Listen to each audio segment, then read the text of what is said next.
Story के start में ही यांग को देख रहे हैं। एकदम से मुड़ती है तो सामने उसे जो सी नजर आ रहा है। ही यांग उसे देख के याद कर रही है कि जो सी हमारे पैलेस में एक प्रिजनर हुआ करता था और उस वक्त मैंने इसे निकाल दिया सिर्फ इसकी जान बचाने के लिए। कि ही यांग जो सी को कह रही थी कि अब मेरा तुमसे दिल भर गया। अब वो आया है तो ही यांग से नफरत कर रहा है, उसने उसे पकड़वा दिया है। जो सी को कहा जाता है कि इन लोगों के साथ क्या करना है। वो बोलने लगता है इनको मार दो। ही यांग उसे कहती है जो सी जो भी करना है ना वो मेरे साथ करो, मैंने तुम्हारे साथ बुरा बिहेव किया ना, इन लोगों को छोड़ दो। बोला जाता है तुम्हारी हिम्मत कैसी हुई किंग का नाम लेने की।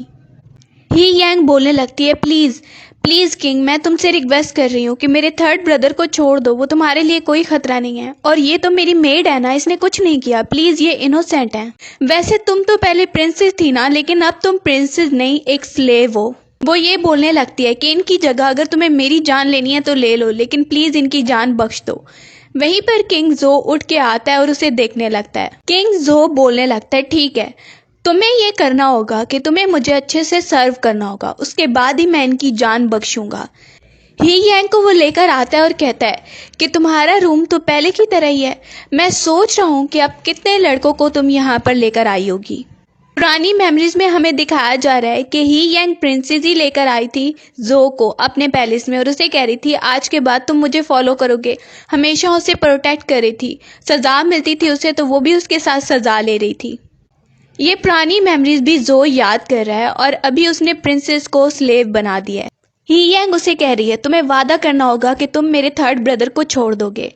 सुबह को ही यांग जैसे ही उठती है तो वो अपने हाथ में जंजीर देखने लगती है और सोच रही है कि जो अभी भी मुझसे नफरत कर रहा है, ठीक है उसे जो करना है करने दो, मुझे सिर्फ ये उम्मीद है कि वो मेरे थर्ड ब्रदर को छोड़ दे और अपना वादा पूरा करे। वहीं पर मेड आती है और बता रही है कि मुझे एम्पायर ने भेजा है आपको सर्व करने के लिए। वो उससे पूछ रही है बाहर क्या चल रहा है, तो मेड बताने लगती है एम्पायर ने कहा है कि आप यहाँ पर ही रुक सकती हैं, लेकिन क्योंकि अब आप स्लेव बन गई हैं तो इसीलिए आपके हाथ इस तरह से नहीं खोले जाएंगे। ही यांग मेड को देख के बोलने लगती है अब फिर हम इक्वल ही हो गए ना।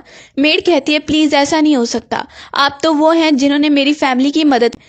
तब तक मेड आंटी को आते देखते हैं जो आकर कहने लगती है अब तुम और मैं इक्वल हो गए हैं, लेकिन हाँ क्योंकि एम्परर तुम्हें फेवर कर रहा है इसलिए तुम्हें सर्व करना पड़ रहा है। मेड कह रही है आप ऐसे कैसे बात करिए मिस से। वो से ही थप्पड़ लगा देती है कौन मिस, अब ये कोई मिस नहीं रही और ना ही कोई प्रिंसेस है। उसके जाने के बाद ही यांग मेड को बोलने लगती है देखो अभी खतरनाक सिचुएशन है इसलिए तुम्हें ऐसे नहीं बोलना चाहिए। थोड़ी देर बाद हम देखते हैं कि वो तैयार होके बैठी है, बहुत ज़्यादा ठंड है तो उसके पास चारकोल भी नहीं है। मेड कहने लगती है मैं बाहर जाकर देखती हूँ अगर कुछ बचा है तो। उसके पास मेडिसिन जो है वो भी नहीं है, वो देख रही है मेडिसिन के बारे में। मेड कह रही है मेडिसिन आपको चाहिए क्या। तब तक मेड आंटी आ जाती है जो आकर कहने लगती है तुम लोग के पास चारकोल पड़ा हुआ है, हमारे पास नहीं है, उधर हाल में ठंड लग रही है, मैं लेकर जाती हूँ। मेड उस आंटी से झगड़ा करने लगती है आप ना ले जाएं। वो अपनी लड़कियों को कहने लगती है इसे पीछे धक्का दो, वो मेड को पीछे धक्का दे देती हैं। वहां से वो चारकोल लेके जा रही है। जो के बारे में पुरानी मेमोरीज को याद कर रही है। जो उसके साथ मिल के लोगों की हेल्प किया करता था और कह रहा था आगे जाकर अगर मेरे पास पावर आई ना तो मैं गरीब लोगों की बहुत हेल्प करूंगा। ही यांग अपनी मेड को कहने लगती है कि मैं बाहर नहीं जा सकती, मेरे हाथ बंधे हुए हैं, तो एम्परर को इधर इनवाइट करो। एम्परर को गार्ड खबर देता है कि ही यांग आपको बुला रही है, तो वो वहां पर बोलने लगता है कि वो क्या करती रहती है। उसके बारे में गार्ड बता रहा है कि वो बुक्स रीड करती है और बहुत खुशी से रह रही है। एम्परर को गुस्सा आने लगता है कि मेरे बगैर वो बहुत खुशी से रह रही है और उसके लोगों को वापस भेज दो, मैं नहीं जा रहा वहां पे। दूसरी तरफ रात को ही यांग बुक रीड कर रही है तो वहीं पर मेड आंटी आकर उसे कहने लगती है पता चला है कि तुम एम्परर को यहाँ पर बुला रही थी और मेरी शिकायत लगाना चाहती हो इसीलिए बुला रही थी ना, अभी मैं तुम्हें सबक सिखाती हूँ। वो वहां पर ही उसे पकड़वा देती है और उसके ऊपर पानी फेंक रही है। दूसरी मेड आती है और वो उसे बचाने की कोशिश कर रही है लेकिन वो उस मेड को भी गिरा देती है। बाहर एम्परर खड़ा हुआ है और गार्ड कहने लगता है कि आपको अंदर जाना है। वो बाहर आकर खड़ा हो गया लेकिन अंदर नहीं जा रहा, लेकिन एकदम से उसे आवाजें आने लगती हैं। अंदर हम देख रहे हैं कि वो मेड आंटी वहां से बिस्तर भी लेकर जा रही है और कह रही है ये बिस्तर यहाँ पर नहीं रहेगा, ये सर्दी में ही मरती रहे। आंटी बोल रही है अब ये कोई प्रिंसेस नहीं रही कि इसके साथ बहुत अच्छा ट्रीटमेंट किया जाए। दूसरी मेड उसे कह रही है रुक जाओ, लेकिन वो उसे भी गिरा देती है, उसे थप्पड़ मारती है और आगे जाकर ही यांग को भी थप्पड़ मारने लगती है। कि तब तक एम्परर जो वहां पे एंटर हो जाता है। उसे देख के मेड नीचे बैठ गई है और वो उससे कहने लगता है कि तुम यहाँ पर कैसे बैठी हुई हो। ही यांग बोलने लगती है, एम्परर मुझे माफ कर दीजिए, मैं स्लेव हूँ, मुझे पता नहीं था कि आप एकदम से आ गए। एम्परर मेड को कह रहा है, अच्छा तो तुम दोनों यहाँ पर इसे सर्व कर रही हो। एम्परर कहता है कि इसे और दूसरी मेड को 100 स्टिक्स पड़ेंगी और वो उन्हें सजा के लिए भेज देता है। इसके बाद वो टेबल पे बैठ गया चेयर पे और बोलने लगता है, तुमने मुझे यहाँ क्यों इनवाइट किया। ही यांग उसे कह रही है, क्योंकि मैं जानती हूँ अगर मुझे यहाँ सरवाइव करना है तो मुझे एम्परर के साथ सही से बिहेव करना पड़ेगा। एम्परर वहीं पर उसे बोलने लगता है, अच्छा ये बात है, तो फिर तुम्हें मुझे अच्छे से सर्व करना होगा। वो वहां पर उसे देख के बोलती है, थर्ड ब्रदर को और मेरी मेड को कब आप छोड़ रहे हैं। जो सोचने लगता है कि इसे अभी भी उसकी पड़ी है कि मैं उसे छोड़ दूं। ये सब सोच के जो को उस पर गुस्सा आने लगता है कि तुम्हें क्या लगता है कि तुम थोड़ी सी मेरी बात मानोगी और उसके बाद मैं उन्हें छोड़ दूंगा इतनी जल्दी। सुबह को हम ही यांग को देखते हैं जो आराम से बैठी है। मेड आके कह रही है कि आपकी कफ तो पहले से भी ज़्यादा होती जा रही है, आप मेडिसिन नहीं ले रही ना, क्या मैं जाकर आपकी मेडिसिन लेकर आऊं। ही यांग बोलने लगती है, यहाँ पर किसी के पास वो प्रिस्क्रिप्शन है ही नहीं। अभी वो वहां पर ही है कि आकर उसे पता चलता है कि एम्प्रेस उसे बुला रही है कि तुम्हें अकेले ही आना है, तुम्हारे साथ मेड या और कोई भी नहीं आना चाहिए। ही यांग वहीं पर कहने लगती है, ठीक है मैं अकेली ही आऊंगी। उसकी हथकड़ियां खोल दी जाती हैं और वो आ गई है उससे मिलने के लिए। जैसे ही सामने आती है तो सामने रोंग को देखती है। रोंग उसे देख के कह रही है, मैं तो सोच रही थी कि ये लड़की बहुत ब्यूटीफुल होगी, इसीलिए एम्परर ने इसे रखा हुआ है, लेकिन दिखने में तो लग नहीं रहा। सामने हम देखते हैं एम्प्रेस को जो वहां पर उसे कह रही है कि तुम तो यहाँ पर आ गई हो, पता है मुझे, लेकिन एक बात याद रखना कि एम्परर को कुछ भी तुमने करने की कोशिश की ना, उसको तकलीफ पहुंचाने की, तुम्हें माफ नहीं किया जाएगा। ही यांग बोलने लगती है कि उस वक्त मेरे रूम में चारकोल बहुत ज्यादा थोड़ा था, अच्छी तरह मेरा रूम गर्म नहीं था, इसीलिए हो गया, आइंदा से मैं ध्यान रखूंगी। रोंग बोलने लगती है, तुम ये कह रही हो कि एम्प्रेस ने सब कुछ सिस्टम अच्छे से नहीं रखा हुआ है, क्योंकि उनकी ये जिम्मेदारी है सारी चीजों को पूरा करना और तुम उन पे इल्जाम लगा रही। एम्प्रेस बोलने लगती है कि ये बिल्कुल ठीक कह रही है रोंग, तुम मुझ पे इल्जाम लगा रही हो कि मैंने अच्छे से सब कुछ नहीं किया, चलो अब तुम्हें सजा तो इसकी मिलेगी। अब वहीं पर उसे कहा जाता है कि तुम बैठी रहोगी इतनी सर्दी में बाहर। ही यांग को सजा दे दी गई है और वो सामने बैठी हुई है। उधर पास से ही हम देख रहे हैं एम्परर को गुजरते हुए। एम्परर गुजर के जा रहा है एम्प्रेस के साथ और साथ में कनकोबाइन रोंग के साथ, और दरवाजा बंद कर दिया जाता है। उसको अंदर टी दी गई है और बताया जा रहा है कि ही यांग ये देखिए, रोंग बता रही है इसने बदतमीजी की थी इसलिए इसे सजा दी जा रही है। एम्परर वहीं पर कहने लगता है, अच्छा है बैठे रहने दो से, मुझे कुछ काम है, मैं चलता हूँ। कनकोबाइन रोंग कहने लगती है, मैंने आपकी फेवरेट टी बनवाई है, आप आज मेरी जगह पे ही चलिए। एम्परर उसे कहता है ठीक है और उसके साथ चला जा रहा है। बाहर से गुजरते हुए वो देखने लगता है ही यांग को। ही यांग को देख के उसे पुरानी मेमोरीज याद आ रही हैं। जब उसे स्लेव बनाया गया था तो उसके साथ बिल्कुल अच्छा बिहेव नहीं हो रहा था और वो सर्दी में बाहर बैठा हुआ, तो वहीं पर एकदम से ही यांग आई और उसे कह रही थी, इसको आपने क्यों यहाँ पे रखा हुआ है, ये आपको पता है ना ये डर्टी चीजें हैं और डर्टी चीजों को मैं यहाँ पर नहीं रखना। अब जो इन सब का बदला ले रहा है, जबकि दूसरी तरफ ही यांग सोच रही है इसे मुझसे इतनी ज्यादा नफरत है, लेकिन पहले मैं ऐसे बिहेव ना करती तो ये आज जिंदा ना होता। एम्परर के जाने के बाद एम्प्रेस कहने लगती है कि इस लड़की को मेरी नजरों से दूर करो। एम्परर चला गया। अब थोड़ी देर बाद हम मेड को देखते हैं जो एम्परर को बुलाने आई है। कह रही है प्लीज प्लीज डॉक्टर को बुलाइए क्योंकि मिस की तबीयत बहुत ज्यादा खराब है। और सामने ही जो गार्ड खड़ा है वो कहने लगता है चली जाओ, अभी उसको डिस्टर्ब मत करो। एकदम से जो की आवाज आती है कि क्या हो रहा है और क्या हुआ उसे ही यांग को।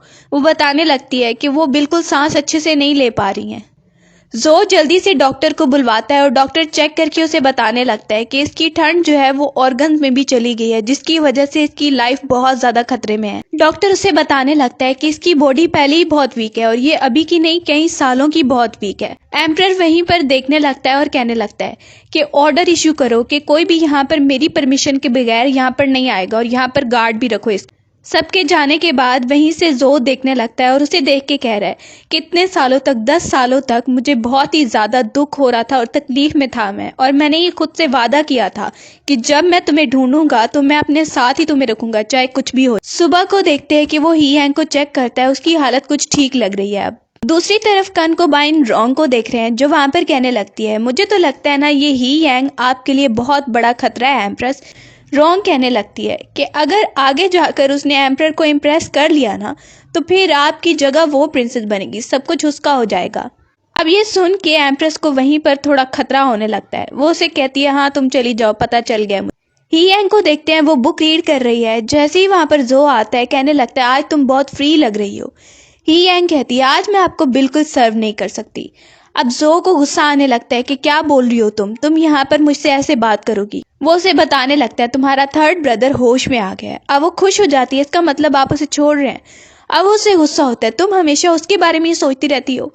और सोचो उस एम्परर के बारे में जो तुम्हारे साथ बिल्कुल अच्छा बिहेव नहीं करता था, लेकिन फिर भी तुम ये कर रही हो। ही यांग पुरानी मेमोरीज को याद करने लग गई है कि वो वहां पर बैठी थी और एम्परर उसे कह रहा था कि तुम प्रिंसेस बन गई हो। अब वो याद कर रही है कि उसकी रियल माँ और फादर उसके साथ नहीं थे, उसे सड़क से उठाया गया था और जो उसे लेकर आई थी पैलेस में, लेकिन उस दिन ही एम्परर उसे भेज रहा था अंदर जाओ तुम्हारे लिए कुछ है, और उस दिन उसे पॉइजन दे दिया गया था। अब वो याद कर रही है और सोच रही है कि वैसे भी मुझे मरना तो है ही। बोलने लगती है जो वैसे भी मेरे दिन तो गिने चुने ही हैं और मैं मर जाऊंगी आगे जा। एम्परर जो बोलने लगता है तुम ये सब कह रही हो, तुम नहीं मर सकती हो, तुम्हारी हिम्मत नहीं है, वरना तुम्हारे साथ साथ तुम्हारे थर्ड ब्रदर और उस मेड को भी मैं जिंदा दफन कर दूंगा। तो एम्परर बोलता है हाँ इसीलिए तुम्हें जिंदा रहना होगा। दिन हम देखते हैं कि मेड आके बता रही है कि एम्परर तो चले गए हैं और वो 3-4 दिन बाद ही वापस आएंगे। एकदम से सामने ही एम्प्रेस एंटर हो जाती है कनकोबाइन ड्रोंग के साथ और वो आते ही बोलने लगती हैं वाह कितने गार्ड और कितना कुछ तुम्हें यहाँ पर मिला हुआ है। ही यांग खड़ी हो जाती है और उन्हें बता रही है कि ये सब एम्परर ने खुद मुझे दिया है, मैंने उसे ये सब करने को नहीं कहा। कनकोबाइन ड्रोंग सोच रही है आज तक एम्परर ने हमारा ऐसे कुछ नहीं किया और देखो इतनी जल्दी इसको इतना फेवर कर रहे हैं। सामने ही एम्प्रेस कहने लगती है ये दवाई मैं लेकर आई हूँ, इससे तुम मरोगी नहीं लेकिन सिर्फ ये तुम्हें इनफर्टाइल बना देगी ताकि तुम्हारी आगे कोई नस्ल पैदा ना हो। ही यांग देख रही है और सोच रही है हमेशा ही कभी मुझे जहर दिया जाता है, कभी कोई मेडिसिन दी जाती है, अब तो मेरी बॉडी बर्दाश्त भी नहीं कर पा रही है, क्या करूँ मैं। नहीं है वो उसे जबरदस्ती पकड़ लेती हैं और उसके मुंह में मेडिसिन डालने लगती हैं। मेडिसिन उसके मुंह में डल गई है कि उन्हें पता चलता है एम्परर आ गया। एम्परर उसे बोलने लगता है तो तुम मेरी परमिशन के बगैर यहाँ पर आ गई। वहीं पर प्रिंसेस ड्रोंग एम्परर को गुस्से में देखती है तो उसके साथ खड़ी होकर बोलने लगती है हम तो बस इसे ऐसे ही मेडिसिन दिखाने आए थे और ये नहीं चाहती कि आपका कोई बेटा या बेटी पैदा हो, इसीलिए इसने मेडिसिन खुद ही खाई। एम्परर को गुस्सा आने लगता है और वो उस पर गुस्सा हो रहा है ही यांग पे कि तुमने ऐसा किया है। ही यांग वहां पर देख रही है इतनी जल्दी ये इनकी बातों पर बिलीव कर रहा है तो वो भी गुस्से में बोलने लगती है हाँ मैं यही चाहती हूँ और मैंने ये किया है। पुरानी मेमोरीज में जो याद करने लगता है कि वो वहां पर ही खड़ा था जैसे जब वो प्रिंसेस हुआ करती थी ही यांग किसी जमाने में, तो वो बता रही थी उसे कि मुझे बच्चे बहुत ही ज्यादा पसंद है और स्पेशली डॉटर तो बहुत ही ज्यादा पसंद है। जो उन मेमोरीज को याद कर रहा है लेकिन एकदम से वो देखता है कि ही यांग की तबीयत खराब हो गई और वो बेहोश हो गई है और उसे ब्लड भी आ रहा है। जल्दी से वो डॉक्टर को बुलवाता है और डॉक्टर आके कह रहा है कि पहले मैंने जब इन्हें चेक किया था उसके बाद से इनकी तबीयत और ही बिगड़ गई है और उनकी बॉडी पहले से भी वीक हो गई है, इनकी जान को खतरा है। मेड सुनती है और वो कहने लगती है एक मेडिसिन है जो मिस रोज लिया करती थी लेकिन उनके पास अभी तक मेडिसिन नहीं है, इतने दिनों से उन्होंने ली ही नहीं है और वो कह रही है कि वो यहाँ से मिलती भी नहीं है। जो वहीं पर कहने लगता है डॉक्टर को चाहे वो मेडिसिन कितनी भी ज्यादा महंगी है मुझे वो हर कीमत पे चाहिए और गार्ड को बुलवा के कहता है उसके बारे में पता लगवाओ कौन सी दवाई है वो। अब जो सोचने लगता है आखिर ही यांग उससे क्या छुपा रही है, कौन से राज छुपा रही है। पुरानी मेमोरीज को वो याद करने लगता है 10 साल पहले की मेमोरीज को कि वो जब आ रहा था ही यांग को देखने के लिए, ही यांग ने एकदम से उसके हाथ पे जोर से काट दिया था और उसे कह रही थी चले जाओ यहाँ से, चले जाओ यहाँ से, लेकिन उस वक्त जो उसके साथ ही था। जो जैसे ही देखता है कि ही यांग को होश आ रहा है तो वो एटीट्यूड में बैठ जाता है। ही यांग होश में आती है, जो उससे कहने लगता है कि तुम कौन सी दवाई रोज लेती हो। अब उसे बताती है कोई खास नहीं है, बस बॉडी के लिए है, तुम्हें फिक्र करने की जरूरत नहीं है। जो वहीं पर उसे गुस्सा होने लगता है और तुम्हें क्या लगता है 10 साल पहले मैं भी मेडिसिन लिया करता था। पुरानी मेमोरीज में हम देखते हैं कि जैसे ही उसे निकाल दिया था ही यांग ने कि ये बीमार हो गया इसको ले जाओ यहाँ से, और उसे पैलेस से निकाल दिया था। उसके बाद उसे कोई लोग मिले थे जो उसे अजीब सी दवाई दे रहे थे। अब वो उसे कह रहा है तुम मुझे बहुत कुछ ऑफ करती हो, तो चाहे तुम मुझे उस दवाई के बारे में बताओ या ना बताओ लेकिन पता तो मैं लगवा के रहूंगा, क्योंकि मैं तुम्हें स्लोली टॉर्चर करूंगा और अगर तुम मरोगी तो मेरे हाथों से ही मरोगी। जैसे ही यांग वहां पर बैठी होती है तो वहीं पर उसे पता चलता है कि एम्प्रेस ने तुम्हें बुलाया है बैंक्वेट में, तो तुम्हें आना है वहां पे। वहीं पर कहा जाता है कि ड्रेस कौन सा पहना जाए, तो सर्वेंट कहने लगता है कि आपकी ड्रेस के बारे में कौन ही केयर करेगा, कोई भी पहन लेना। उसके पास कोई ड्रेस ही नहीं है। वो मेड को कहने लगती है जाकर देखो कि वहाँ पर कोई ड्रेस है मेरे लिए, कोई भी जो जिसी को पसंद ना हो तो मेरे लिए लेती आना। मेड थोड़ी देर बाद आती है और उसे चोट लगी है, बता रही है कि उन्होंने आपको ड्रेस नहीं देनी और उन्होंने मुझे मारा है और आपकी इंसल्ट भी की है। अभी वो उसे देख रही है, तुम तो ठीक हो ना, कि उसके पास वैन रू आता है। वैन रू थर्ड ब्रदर का गार्ड हुआ करता था जो आकर उसके लिए ड्रेस लेकर आया है। अब वो उसे देखती है, तुम यहाँ पर, तुम्हें तो थर्ड ब्रदर ने दूर भेज दिया था ना। वो बताने लगता है मैं आप लोगों को कैसे छोड़ सकता हूँ, मैं आप लोग के साथ बहुत लॉयल हूँ इसीलिए यहाँ पर आया हूँ। अब वो उसे देखती है वैन रू को और थैंक यू बोल रही है। उसे कहती है कि मैं एम्परर से बात करती हूँ कि वो तुम्हें मेरे साथ ही रहने दे। वह एम्परर से मिलने आई है और कहती है कि मुझे मिलना है। गार्ड कहता है तुम देख नहीं रही कि एम्परर बिजी है अभी कनकोबाइन रॉन्ग के साथ। वो बोलने लगती है बस मुझे थोड़ी सी बात करनी है। एकदम से रॉन्ग जोर जोर से बोलने लगती है, एम्परर ये देखिए ये ब्रेसलेट कितना अच्छा है, आप मुझे पहनाएंगे। वो वहां पर ही देखती है कि कनकोबाइन रॉन्ग बैठी है तो कहने लगती है ठीक है मैं वेट कर लेती हूँ। ही यांग शाम तक वहीं पर वेट करती रहती है। अंधेरा हो गया है, वो वहीं पर खड़ी है।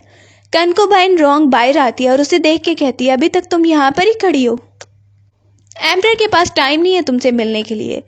ही यांग कहती है मैं और वेट कर लेती हूँ, आप लोग बहुत ही ज़्यादा अच्छे लग रहे थे साथ में। एम्परर एकदम से आता है, अच्छा हम दोनों बहुत ज़्यादा अच्छे लग रहे थे। अब वो उसे चिढ़ाने के लिए रॉन्ग के साथ कहता है कि चलो मेरे साथ चलो तुम, और ही यांग को भी अपने साथ लेकर जाता है। उसके सामने और ज़्यादा उसे जेलिस करने की कोशिश कर रहा है। फिर एकदम से बोलता है बताओ कि तुम मुझसे क्यों मिलने आ रही थी। ही यांग उसे कहने लगती है मैं ये कहने आई हूँ कि गार्ड वू रैन को मेरे साथ ट्रांसफ़र कर दो। वो वहीं पर उसे गुस्सा होने लगता है, ये वू रैन वही है ना जो तुम्हारे थर्ड ब्रदर के साथ हुआ करता था, अब तुम चाहती हो कि मैं उसे तुम्हारे यहाँ ट्रांसफ़र कर दूँ। अगर ऐसा चाहती हो तो अभी मेरे साथ चलो। वो वहां पर ही उसे सामने खड़ा कर देता है। सोच रहा है, एक्सपेक्ट कर रहा है कि ये जेलिस होगी, कुछ बोलेगी, लेकिन वो ऐसा कुछ नहीं करती तो उसे और गुस्सा आने लगता है। देखो तुम देख नहीं रही कि मैं क्या कर रहा हूँ। देख रहा है कि ये तो रोने लग गई है। प्रिंसेस रॉन्ग वहीं पर एम्परर की तरफ जा रही है तो एम्परर उसे कहता है चली जाओ यहाँ से। उसे गुस्सा होने लगता है। रॉन्ग बहुत कोशिश करती है लेकिन उसे जाना पड़ता है। उसके जाने के बाद वो देखने लगता है और ही यांग को गुस्सा होने लगता है, चली जाओ यहाँ से। ही यांग देखती है थोड़ी देर बाद वू रैन वहीं पर आ गया और उसने कहा है कि एम्परर ने कहा है मैं यहाँ पर रह सकता हूँ। अब वो सोचने लगती है जो के बारे में। अगले दिन हम देख रहे हैं बैंक्वेट है, एम्परर सामने बैठा हुआ है और जैसे ही यांग सामने आई है वाइट ड्रेस डाल के तो उसे याद आने लगता है 10 साल पहले भी इसने ऐसा ही ड्रेस डाला था और वो वहां पर उससे बात नहीं कर रही थी तो नाराज होके जो जाने लगा था, उसके पीछे ही आ रही थी और उसे कह रही थी देखो तुम नाराज हो रहे हो क्योंकि मैंने बैंक्वेट में तुमसे कोई बात नहीं की, और उसे मनाने की कोशिश कर रही थी। सब बात करने लगते हैं, ये तो पहले प्रिंसेस हुआ करती थी ना, अब इसकी क्या हालत हो गई है, यहाँ पर ये क्या कर रही है। वहीं पर बताया जाता है कि यहाँ पर इसे बहुत अच्छे से रखा गया है। रॉन्ग बोलने लगती है। प्राइम मिनिस्टर बोलने लगता है कि ये तो पिछली डायनेस्टी से है ना और यहाँ पर एक स्लेव बनी हुई है और इस बैंक्वेट में आकर सबकी बेइज्जती करवा रही है। ही यांग प्राइम मिनिस्टर को कहती है आप बिल्कुल ठीक कह रहे हैं, मैं तो एक दाग ही हूं ना, तो इसीलिए मुझे यहाँ से चले जाना चाहिए। वो जाने लगती है तो प्राइम मिनिस्टर कहता है रुको। वो वहां पर ही उसे बोलने लगती है देखिए अगर आपको कोई ऐसी बात करनी है तो आप पहले एम्प्रेस से डिस्कस कर लीजिए क्योंकि उन्होंने ही मुझे यहाँ पर इन्वाइट किया था। ये कहकर वो वहां से चली जाती है और उसके इस जवाब पर एम्परर जो भी काफी खुश हो रहा है। इसके बाद वो बैठ जाता है और बात कर रहा है दूसरे प्रिंस के साथ। वो प्रिंस उसे कहने लगता है कि ये पिछली डायनेस्टी की प्रिंसेस वैसे काफ़ी ब्यूटीफुल है। वो ड्रिंक करते हैं थोड़ी देर। इसके बाद एम्परर को देखते हैं। गार्ड आकर कह रहा है ही यांग को कि एम्परर यहाँ पर रेस्ट करना चाहते हैं। ही यांग वहाँ पर जो को कहती है कि यहाँ पर आराम कर लो। जो उसे गुस्सा होने लगता है कि अब तुम मुझसे अच्छे से बात नहीं कर रही। ही यांग उसमें इंटरेस्टेड नहीं है और उसे बोलने लगती है कि क्या करोगे और ज़्यादा क्या ही करोगे, तुम मुझसे नफरत सारी ज़िंदगी से ही कर रहे हो। जो को और ज़्यादा गुस्सा आने लगे है। ही यांग उसे बोलने लगती है कि तुम पहले से बहुत ही बदल गए हो और अब बहुत ही खतरनाक लग रहे हो। अगले दिन हम एम्परर को देखते हैं बैठे हुए। उसका दोस्त वहां पर उसे आकर बता रहा है कि लैटर्न फेस्टिवल होने वाला है। जो उसे कहता है इधर आके बैठो और उससे पूछने लगता है कि लड़कियों को बर्थडे गिफ्ट में क्या देना चाहिए। एकदम से उसके दोस्त की चाय भी गिर जाती है और बोलने लगता है एम्परर तुम ये बात कर रहे हो, मुझे यकीन नहीं आ रहा। अब उसे देख के बोलता है तुम्हें ये भी नहीं पता कि लड़कियों को क्या गिफ्ट पसंद हो सकते हैं। वहां से वो उसे आइडिया देता है कि अगर तुम ही यांग के लिए पूछ रहे हो तो उधर जाकर ही तुम्हें कुछ पता चलेगा। जो वहीं से उठ के जाता है ही यांग को देखने के लिए। वो वहां पे रिस्पेक्ट उसे पे कर रही है। वो बैठ जाता है चेयर पे। अब उसे कहता है बहुत खामोशी है यहाँ पर। ही यांग कह रही है कि मुझे यहाँ पर आराम करना है इसलिए। एम्परर वहीं पर देखता है कि कौन सी बुक तुम रीड कर रही थी। अब वो बोलने लगते हैं मुझे ये वाली स्टोरी अच्छी लग रही। इसके बाद वो उसे बताता है कि अगले मंथ लैटर्न फेस्टिवल होने वाला है तो तुम भी मेरे साथ चलना। ही यांग ये बात सुनती है तो सोचने लगती है इसका मतलब जो को अभी तक मेरा बर्थडे याद है। जो वहीं से खड़ा होता है और उसे कहता है अच्छी तरह बिहेव करना और मेरे साथ चलना। अब उसे अच्छे से बात करता देख ही यांग को तो काफी ज्यादा अच्छा लग रहा है। थोड़ी देर बाद हम वू रैन को देखते हैं जो वहां पर आकर उसे बता रहा है कि मुझे कुछ प्लान मिल गया है। बाहर आ रही है और सोच रही है कि वू रैन ने उसे बताया है लैटर्न फेस्टिवल में वो ऐसा कुछ करने वाला है जिससे वो थर्ड प्रिंस को निकाल लेगा। ही यांग को कि तुम्हें एम्परर को संभाल के रखना है किसी तरह से। एकदम से वू रैन गुजर रहा होता है तो सामने सर्वेंट के हाथ से फूल गिर जाते हैं और टूट जाता है गमला। वो उसे कहने लगता है कि ये इतने इंपॉर्टेंट थे तुमने गिरा दिए हैं और अब न तुम्हें सजा मिलेगी। एम्परर अंदर है और रोंग उसके साथ खड़ी है। कनकुबाइन रोंग कहने लगती है कि एम्प्रेस तो गई हुई है टेंपल में, क्यों ना आज आप मेरे साथ रेस्ट कर लें। सर्वेंट आके बताने लगता है कि ये वू रैन ने क्या किया, मुझे धक्का दिया जानबूझ के और फ्लावर्स गिर गए हैं। और जल्दी से सामने आती है और बोलने लगती है कि मेरी गलती है, मेरी वजह से ये हुआ है। बोलने लगती है वू रैन ने जो भी किया उसकी सजा मुझे दो। एम्परर बोलने लगता है अच्छा अब तुम उसकी जगह सजा लेना चाहती हो। वो टाइम तुम्हें याद है कि जब मुझे सजा मिला करती थी तो तुम मेरी जगह सजा लिया करती थी। वो उसे उस टाइम पे याद दिला रहा है कि उस वक्त तुम मेरे साथ ऐसे बिहेव करती थी। पुरानी मेमोरीज में देख रहे हैं वो भाग के आ रही थी, थर्ड ब्रदर को कह रही थी प्लीज इसे सजा मत दीजिए, मैं ये चाहती हूँ आपकी रेपुटेशन खराब मत हो। और थर्ड ब्रदर ने उसे बिठा दिया था ही एन को कि तुम भी इसके साथ बैठ जाओ और इसके साथ मिलकर सजा लो। अब जो उसे याद करा रहा है और अब तुम वू रैन की जगह सजा लेना चाहती हो, मेरे लिए लिया करती थी। वो सामने आ जाते और उसे कहते हैं ठीक है मेरी एक शर्त है, तुम्हें यहाँ पे अनड्रेस होना पड़ेगा। अब वो खड़ी हो जाती है और सोच रही है वैसे भी मेरी लाइफ थोड़ी बच गई है। वो उसे गुस्सा आता है उसे कि तुम ये सब कर रही हो सिर्फ वू रैन को सजा न दिलवाने के लिए, यहाँ पे अनड्रेस होने के लिए तुम तैयार होगी। रैन सोच रही है उसकी लाइफ तो बची नहीं है। अब वो वहीं पे वू रैन को छोड़ देता है और उसे कहता है चली जाओ यहाँ से। थोड़ी देर बाद हम देखते हैं वहां से वू रैन आया और वो कह रहा है कि सब काम हो गया, हमें निकलना होगा। थोड़ी देर बाद उसे भी पता चलता है जो को कि ही यान गायब हो गई है। अब वो सबको काम पे लगा देता है। कैरिज जो बाहर जा रहे हैं उन सबकी चेकिंग हो रही है। गार्ड कहने लगता है यहाँ से कोई भी चेकिंग के बगैर नहीं जाएगा। अभी चेक करने ही लगते हैं कि वहीं पे एम्प्रेस आ जाती है जो आके कह रही है कि मेरी एक बहुत इंपॉर्टेंट चीज गुम गई है, मेरी हेयर पिन जो एम्परर ने मुझे दी थी। तुम यहाँ से लोगों को भेजो और उनको कहो कि पूरे पैलेस में ढूंढें। एम्प्रेस से उसकी बात भी नहीं टाली जा सकती। उसे पता है कि यहाँ से ही एन भाग रही थी। ही एन देखती है जैसे उसे होश आया है तो वो बाहर है और वो पूछने लगती है उस आदमी से कि यहाँ पर तो थर्ड ब्रदर आने वाला था ना, उससे हमें मिलना था और ये यहाँ पर कोई भी नहीं है, हम कहाँ पर आ गए हैं। वो कहने लगता है एम्प्रेस ने मेरी फैमिली को पकड़ लिया है, मैं तुम्हें मारूं तो तभी वो मेरी फैमिली को छोड़ेगी। वो उस पर अटैक करने ही लगता है कि तब तक हम जो को आता देखते हैं जो आके कह रहा है तुमने भागने की कोशिश की और अब देखो मुसीबत में फंस गई। ही एन को वापस लाया गया और वो ड्रीम में कुछ देख रही है, डर रही है। जैसे ही उठती है सामने जो कहने लगता है मुझे पता है कि वू रैन के साथ मिलके तुमने ये सारी प्लानिंग की थी ना और तुम यहाँ से भागने की कोशिश कर रही थी, लेकिन मुझे तो पहले ही तुम्हें बांध देना चाहिए था। अब ही एन उसे कुछ भी नहीं बोल रही, बस उसकी बातें सुनती जा रही है। उसकी तबीयत भी खराब है। अब हम देखते हैं वो सो रही थी, मेड आती है और उसे कह रही है आप ठीक है। वो सामने देखती है उसकी मेड बाई आ गई है जिसे वो बचाना चाह रही थी। बाई कहती है मिस मैं ठीक हूँ और आप तो ठीक है ना, आप दिखने में बिल्कुल ठीक नहीं लग रही हैं। पहले आप कैसे हुआ करती थी और अब एकदम से आपको क्या हो गया, आपके साथ अच्छा बिहेव नहीं हो रहा। अभी वो बात कर ही रही होती है कि वहीं पर जो आ जाता है। जो उसे कहने लगता है तुम्हें लगता है मैं इससे अच्छा बिहेव नहीं कर रहा, अगर तुम्हें इसकी फिक्र है तो इसे खाना खिलाओ, ये खाती पीती नहीं है। मेड कहने लगती है मिस बॉडी तो आपकी अपनी है ना, आपको अच्छे से खाना खाना चाहिए। और जो को कहती है तुम मिस के साथ जो बिहेव कर रहे हो वो बिल्कुल ठीक नहीं है, तुम्हें बिल्कुल भी नहीं पता मिस ने क्या किया। वो उसे रोक लेती है बताने से। अब वो मेड काफी ज्यादा झगड़ा कर रही है और जो कहता है इसका कसूर अपना है क्योंकि ये खुद मुझे सच नहीं बताना चाह रही। वो बोलती है सच वही है जो तुम्हें पता है, और क्या सच होना है। एम्परर को गुस्सा आ रहा है लेकिन वो उसकी हालत देखता है तो कहने लगता है जंजीर इसके खोल दो, इसके हाथ खोल दो। उसके हाथ खोल दिए जाते हैं। इसके बाद वो प्रिंस से मिलने आई है और प्रिंस उसे बहुत ज्यादा अच्छा रिस्पेक्ट दे रहा है। अब वो उससे बात करने लगती है कि जो कितना ही बदल गया है। वो उसे बता रहा है कि क्या किया उसने। मेड बताने लगती है कैसे बिहेव कर रहा है। अब वो कहने लगता है जो को आपने जब से निकाल दिया था ना, 3 साल उसने सफर किया, उसके बाद से वो ऐसा हो गया है। जो वहीं पर एकदम से आता है और कह रहा है ही एंड मेरे साथ चलेगी, मुझे इसे कुछ दिखाना है। वो वहां पर ही उसे लेकर आया है नीचे प्रिजन में और उसे दिखाने लगता है, देखो पहचानो कि ये लड़का कौन है। ये वही है ना जिसने तुम्हारी हेल्प की थी सब चीजों में, जिसने तुम्हें पॉइजन लेके दिया था। अब देखो मैं ले आया हूँ इसे। वो कहने लगता है वाह क्या बात है। लड़का बोल रहा है लोग इतनी हेल्प करने के लिए किसी के लिए इतनी कुर्बानियां देते हैं और उन्हें क्या मिलता है। गार्ड वहीं पर एम्पर को बुला रहा है कि वो चीज आ गई है जो आपने मंगवाई थी। वो जा रहा है उसे देखने के लिए और पीछे से ही एन को मेड संभाल रही है। वो लड़का कहता है तुम्हारी हालत देख के बहुत तरस आ रहा है, तुमने क्या नहीं किया उसके लिए। बोलती है तुम्हारी भी हालत बिल्कुल ठीक नहीं है। कहने लगता है हम दोनों की कंडीशन ऐसी ही है।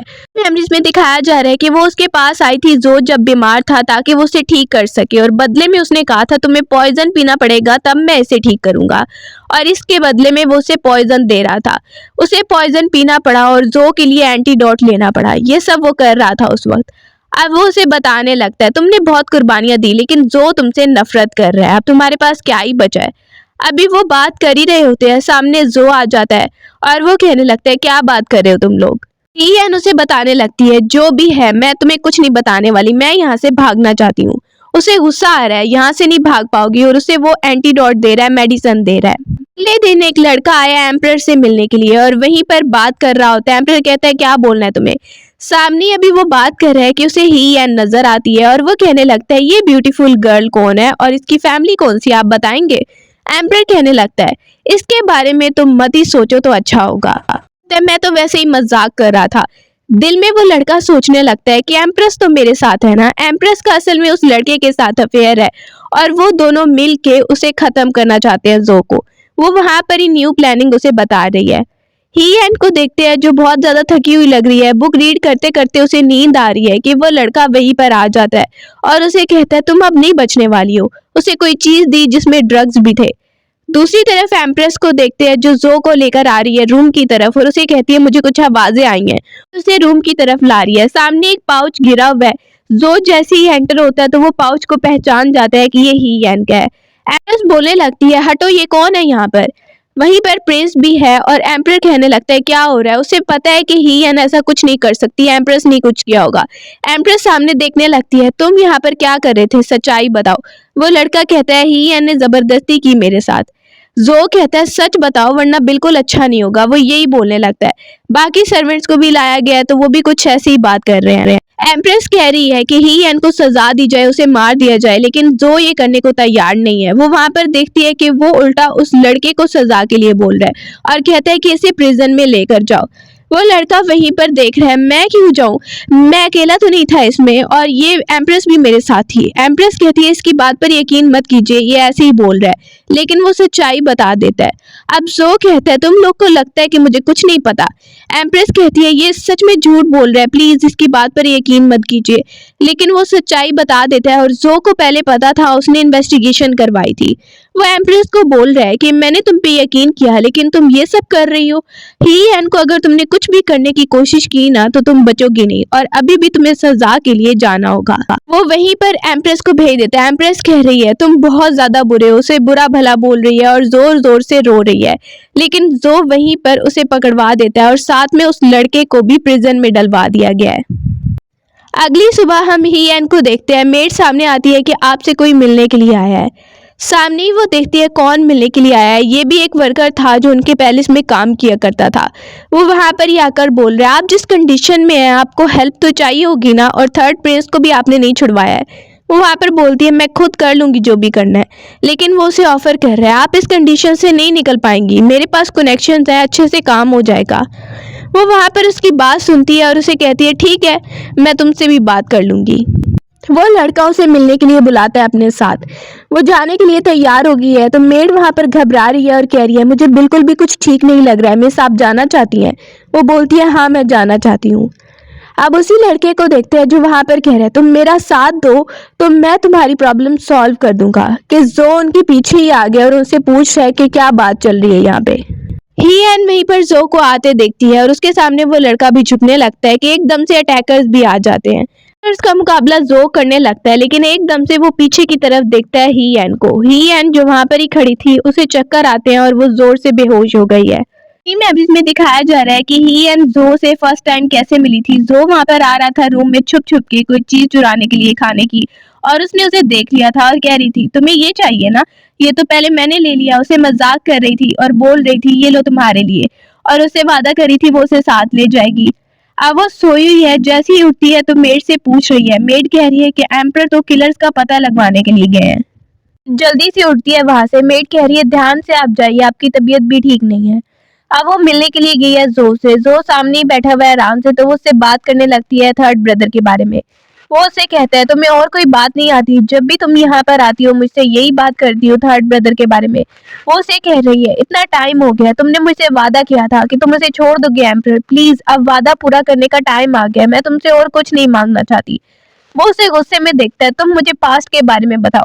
वो उसे कह रही है क्या बताओ, तुम अब क्या मुझसे पूछना चाहते हो, और कुछ जानने के लिए है ही नहीं। वो वहां पर ही गुस्सा हो रहा है। तुम मुझे नहीं बताओगी तो तुम्हें क्या लगता है कि मैं तुम्हारी बात मान जाऊंगा और आसानी से तुम्हारे थर्ड ब्रदर को जाने दूंगा? अगर तुमने कुछ भी करने की कोशिश की यहाँ से भागने की, तो मैं तुम्हारे थर्ड ब्रदर को भी तुम्हारे साथ ही मारूंगा। वो वहां पर ही देख रही है और जैसी बातें सुन रही है तो एकदम से बेहोश होने लगती है। उसकी तबीयत काफी बिगड़ रही है। डॉक्टर को बुलाया गया है और सामने जो परेशान हो रहा होता है। जैसे ही मेड देखती है, बाई वहां पर आती है, तो वो कह रही है तुम हमेशा ही ऐसे मिस के साथ बिहेव करते हो, अब देखो इनकी हालत कैसे हो गई है। डॉक्टर बता रहा है इसकी कंडीशन बहुत खराब है और इसका बचना बहुत ही मुश्किल है। जो कहने लगता है ऐसा कैसे हो सकता है, इसकी कंडीशन इतनी खराब कैसे हो गई। मेड वहां पे कह रही है इनकी मेडिसिन भी नहीं है। डॉक्टर बताता है इनकी कोई डेली मेडिसिन थी जो ये खाती थी। तो उस लड़के की भी बात याद आ रही है कि कुर्बानियां देते हैं लोग और उन्हें क्या मिलता है। मेड वहां पे इमोशनल हो गई है। एम्परर आपने मिस के साथ बिल्कुल अच्छा नहीं किया और अब मैं चुप नहीं रहने वाली हूँ। उनकी जान को बनाई है, जबकि आप आज जिंदा है ना, वो उनकी वजह से है। अगर वो उस वक्त आपसे ऐसा बिहेव ना करती तो आज अब जिंदा ना होते। वो देखने लगते हैं क्या बात है, सच बताओ मुझे, आखिर उसके साथ क्या हुआ था। वहीं पर मेड बताने लगती है कि वो जो एम्परर थे पिछले वाले, वो आपको जान से मारना चाहते थे और वो आपके जान के दुश्मन बन गए थे, इसीलिए मिस आपके साथ रूड बिहेव कर रही थी ताकि सबको ये लगे वो आपको लाइक नहीं करती और आपको बचा सके, वो वहां से निकाल सके। वो पुरानी मेमोरीज को याद कर रही है और बता रही है कि थर्ड ब्रदर उसे बता रहा था कि अगर तुम्हें अभी जो को बचाना है ना, जब आप बहुत ज्यादा बीमार हो गए थे तो वो एक लड़के के पास गई थी, उससे मेडिसिन लेकर आई थी। वो याद करने लगता है कि वो मेडिसिन लेकर आई थी और उसे मना रही थी कि ये मेडिसिन पी लो, इससे तुम ठीक हो जाओगे। वो बताने लगती है वो मेडिसिन आपको पता है कैसे लेकर आई थी, आपको जो एंटीडोट मिलती थी उसके बदले में उन्हें पॉइजन दिया गया था, वो पॉइजन पीती थी। ये सब सुन के जो को बहुत बुरा लग रहा है और उसे बहुत धचका लगता है, उसकी तबीयत बिगड़ने लगती है। मेड कहती है अब मिस की जान खतरे में है, वो नहीं बच पाएंगी। जो कहता है कोई तरीका बताओ, प्लीज मुझे बताओ, कुछ तो होगा ना। मेड कहती है एक ही तरीका हो सकता है, आप थर्ड ब्रदर से जाकर पूछिए, हो सकता है उन्हें कुछ पता हो, और तो मुझे नहीं पता कि क्या होगा। थर्ड ब्रदर को वो निकाल लेता है उसके और बोलने लगता है कि ईएन की तबीयत बहुत खराब है, तो मैं जानना चाहता हूँ वो कैसे ठीक होगी, एंटीडोट चाहिए। अब वो कहता है अच्छा, तो वो उसे देख के कह रहा है ईएन तुम्हारे लिए इतना कुछ करी थी, तुम्हें फिक्र भी नहीं हो रही। कहने लगता है फिक्र हो रही है, वो मेरी सिस्टर है। वो उसे खड़ा होके बोलने लगता है तो अब तुम क्या चाहते हो, मुझे बता क्यों नहीं रहे कि एंटीडोट कहाँ से मिलेगा। उसे बताने लगता है कि मेरी भी एक शर्त है, अगर तुम मेरी बात मानोगे तभी मैं तुम्हारी बात मानूंगा। एम्परर उसे देख रहा है कि तुम उसे यूज कर रहे हो। वो वहां पर बोलने लगता है वो मेरी कोई रियल सिस्टर नहीं है, वो सड़क से उठाई गई थी, वैसे मेरी सिस्टर बन गई, कोई ब्लड का रिलेशन नहीं है, इसीलिए तुम ये मत समझो कि हमारा कोई रियल रिलेशनशिप है या फिर हम ब्रदर सिस्टर रियल है। इसीलिए अभी तुम्हें मेरी शर्त ये माननी होगी कि तुम्हें ये पीना होगा, अगर तुमने ये पी लिया तो उसके बाद ही मैं तुम्हें कुछ बता पाऊंगा। वो उसे आजमाने की कोशिश कर रहा है। थर्ड ब्रदर उसे पीने को बोलता है और जल्दी से जो लेकर पी भी देता है वो, और उससे और कोई क्वेश्चन नहीं करता, जल्दी से पी देता है और बोलने लगता है अब बताओ मुझे कि मुझे कहाँ से एंटीडोट मिलेगा। वो उसे एक जगह का नाम बताता है, वहां पर जाओ। अब वो वहां पर आ गया और ढूंढवाने लगता है, वहीं से कहने लगता है कि ये यूज ऐसे करना है कि इसमें एक ड्रॉप ब्लड का जाएगा और वो तुमसे रिलेटेड है तो तुम ही इसमें डालो। अब जो अपना ब्लड यूज करने लगता है। कई दिन हो गए हैं और एम्परर जू अभी तक ही एन से मिलने के लिए नहीं आया और वो कंफ्यूज है। एकदम से एक दिन वो थर्ड ब्रदर को देखती है जो वापस आ गया है और वो देख के उसे बहुत खुश हो गई है कि तुम बाहर आ गए हो जेल से। वो कहती है मैं बहुत परेशान हो गई थी। थर्ड ब्रदर को देख के वो खुश है कि इतने दिनों से चाह रही थी कि थर्ड ब्रदर छूट जाए। थर्ड ब्रदर उसे बताने लगता है कि कैसे उसने एम्परर जू को आजमाया है, वो सच में तुम्हारे साथ सिंसियर है। उसने उसे ये कहा था कि पॉइजन पी लो और उसने पी लिया, लेकिन वो पॉइजन नहीं था। वो सब कुछ उसे बताता है। एम्परर जू को देखते हैं जैसे ही वो ही एन को देखने के लिए आया है जो सो रही है। वो उसका सामना नहीं करना चाहता था, लेकिन ही एन जाग जाती है और उसे देख रही है। अब वो जाने ही वाला था तो वो उसे रोक लेती है और एकदम से वो नोटिस करती है कि उसे पेन हो रहा है और वो उससे पूछने लगती है तुम्हें क्या हुआ और तुम इतने दिनों से मिलने के लिए नहीं आ रहे थे, और जो खाना बनाया वो भी तुमने ही बनाया था ना, तुम्हारे ही हाथों का टेस्ट है, मैं कैसे भूल सकती हूँ।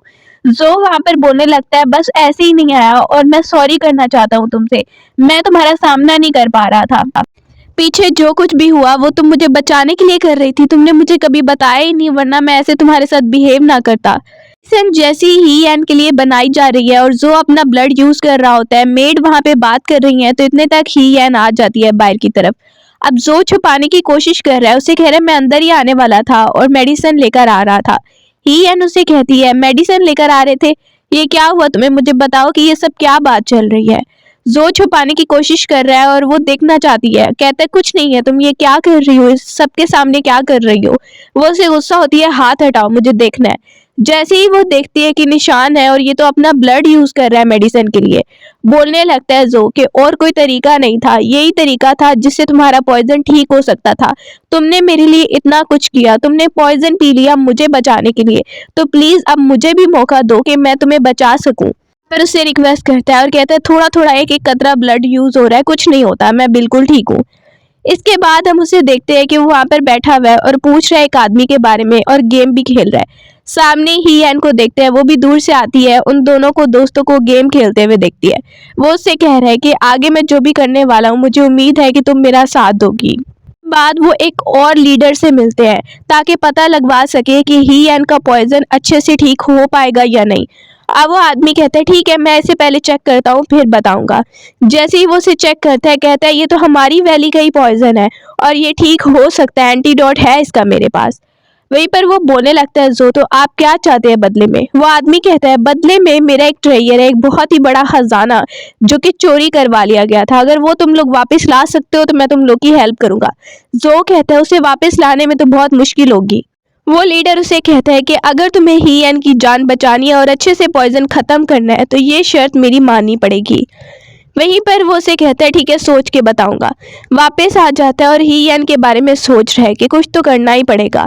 उसे पता चलता है कि उसकी तबीयत अचानक से खराब हो गई है। ही एन की तबीयत वाकई में बहुत खराब है, उसे जल्दी से कुछ देना पड़ेगा। वो फिर से उस आदमी से कांटेक्ट करता है, उस लीडर से, और उसे बताने लगता है कि तुम मुझे कुछ आम ना समझो बल्कि मैं एम्परर हूँ।